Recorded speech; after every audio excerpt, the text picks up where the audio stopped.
any loss of life would have been unacceptable. This really is a shot across the bow for HR leadership everywhere. This is a Primal HR Hot Take with Terry Smith and Leslie Lulham. Let's dive into it. April 7th, 12:15 in the morning at the Kimberly-Clark Distribution Center in Ontario, California. An employee who has been identified as Shamel Abdul Karim, age 29, allegedly goes into the warehouse, this distribution center warehouse, and sets a fire. And not only does he set a fire, but he sets a very intentional set of fires throughout the building, which had the net effect of completely knocking their fire suppression system offline, which caused a multiple effect that ultimately destroyed the entire distribution center. Police arrested him not long after. This is an employee that had apparently been with the organization, and Leslie's done some good research on this, for only 3 weeks, and yet walks into this situation recording himself, sending messages to other employees and talking about how this organization doesn't pay a living wage, I don't have enough money to live, and so on. And then allegedly proceeds to burn the house down. So for us, this is really an opportunity to call out to HR. This is a call to action. Leslie, what do you think? I think, 3 weeks into the job, there is clearly something going on there. And my first instinct is to ask, where were the people that he was supposed to talk to about his concerns? However, I did just notice in the write-up I have about this that he was hired through a third-party contractor. Oh, okay. Which also adds a large layer to this from an employment, from a classification standpoint, and it begs the question, where should the anger have been pointed at this point? Because I've worked with third-party contractors and companies, et cetera, many, many times. I'm sure you have. Yeah. Folks hired in through another organization. And so even if, let's say, the Kimberly-Clark Distribution Center was paying above minimum wage, which these days isn't saying much, even if you're in California, as a contractor, those laws are completely different. Your hiring process is different. And that just gave me pause to have a think on that as well, because it's just a whole other layer of complexity. If he were just an employee, straight employee of it, I would and I still am immediately questioning, what's your onboarding like? What are your safety protocols like?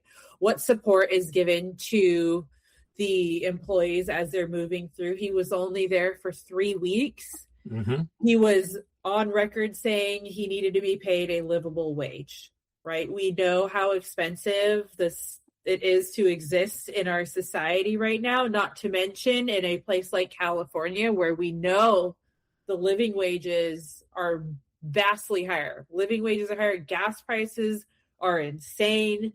And so my thoughts here are, this was an existing pain point, perhaps. This person needed a job, and many people are accepting work right now because they need it. And it's still, you get that first paycheck and you're like, this isn't even going to put a dent.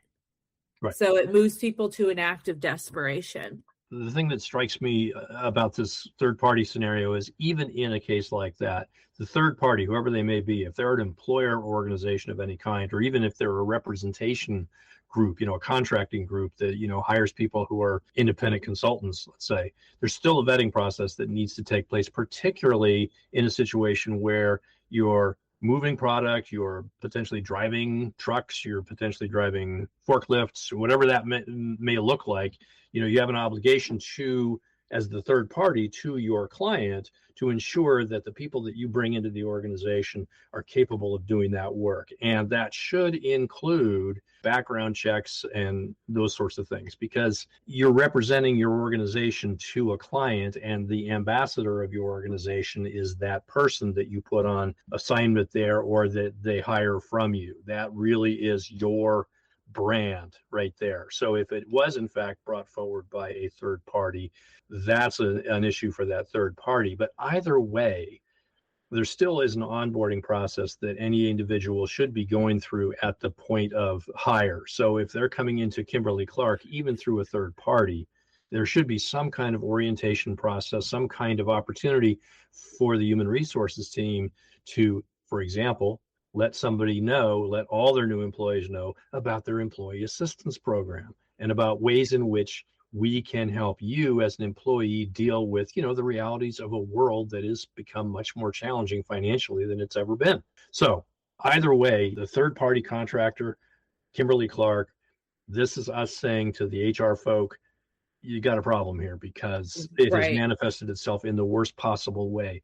I think, Leslie, you said prior to the show today that there were about 20 people in the building when this happened. Fortunately, they got out safe, but it could have been much, much worse if they hadn't. It's already a tragedy, but if there were 20 people in there, it could have been. And even if one of them didn't make it out, 20 times, or any loss of life would have been unacceptable. I did find out the company that hired him as a contractor was NFI. They're called NFI.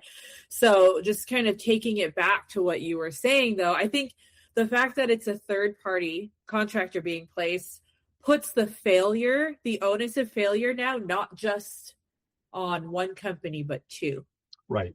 I agree. There are two vetting processes, two different HR teams.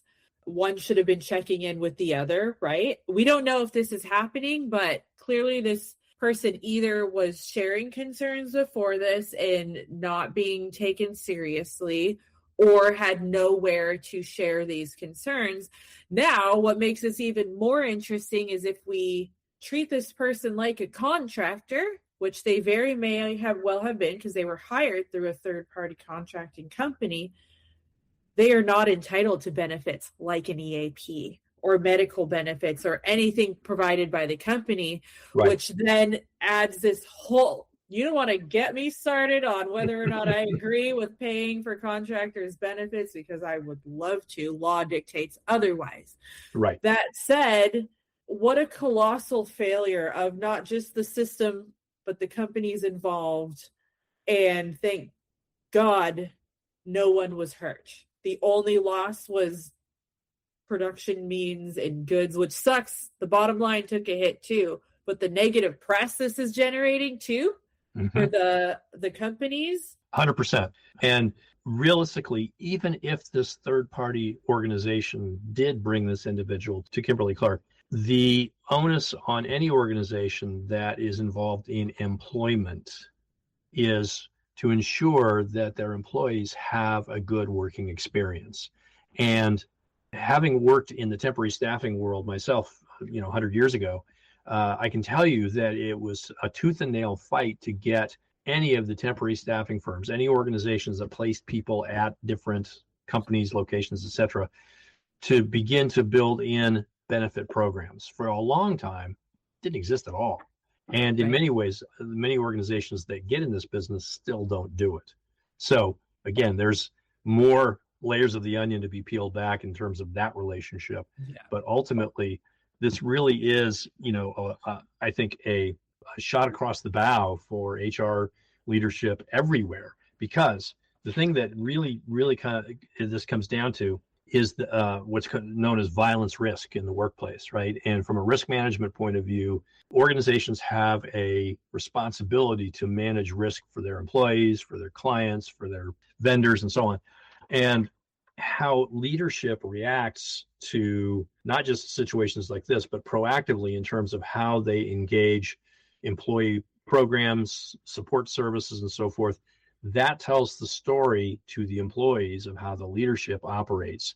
And if they are doing a checkbox on risk management and a checkbox on safety and those types of things, then that is creating an environment that opens the door for this kind of emotional upset that leads to, from this pay issue, that leads to potentially anger, depression, frustration, and ultimately, at least in the case of Mr. Abdul Karim, it leads to a very, very tragic end.